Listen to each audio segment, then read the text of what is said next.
الحمد لولیہ والصلاۃ علی نبیہ۔ زکوٰۃ دینا کیوں ضروری ہے؟ اسلام کے 5 بنیادی ارکان ہیں، ان میں سے ایک رکن ہے زکوٰۃ ادا کرنا۔ قرآن حکیم نے بارہا اس کی ادائیگی کا حکم دیا ہے۔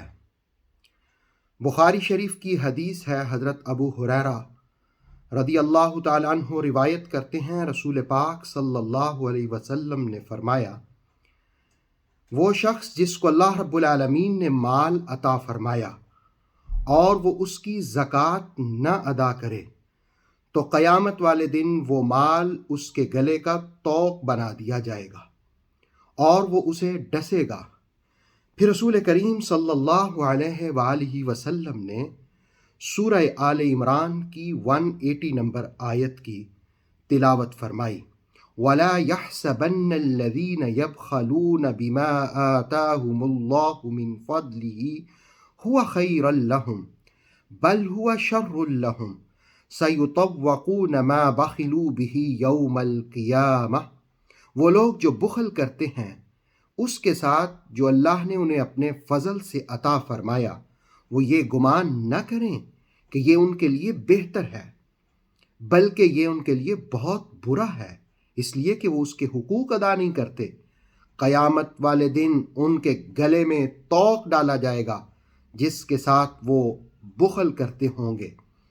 اور طبرانی کی حدیث کے مطابق وہ شخص جو زکوٰۃ نہ دے، وہ قوم جو زکوٰۃ نہ دے، اس کو قحط میں مبتلا کر دیا جاتا ہے۔ اور مسند احمد کی روایت کے مطابق مال میں سے زکوٰۃ دینا دراصل مال کی پاکیزگی کرنا ہے۔ اور ابن خزیمہ اور طبرانی کی روایت کے مطابق جو شخص اپنے مال اور دولت میں سے زکوٰۃ ادا کرتا ہے وہ اپنے سے شر کو دور کرتا ہے۔ یہاں جرمنی ہی کی بات ہے، ایک شخص مجھے اپنی دولت اور مال کی بینک بیلنس کی تفصیلات بتا رہا تھا، تو میں نے پوچھ لیا دھیرے سے کہ کیا تم زکوٰۃ ادا کرتے ہو؟ وہ کہنے لگا میں تو نہیں ادا کرتا۔ میں نے کہا یہ تو ہر سال ادا کرنی ہوتی ہے۔ وہ بڑی معصومیت اور سادگی سے کہنے لگا کہ اس طرح تو مال ختم ہو جائے گا۔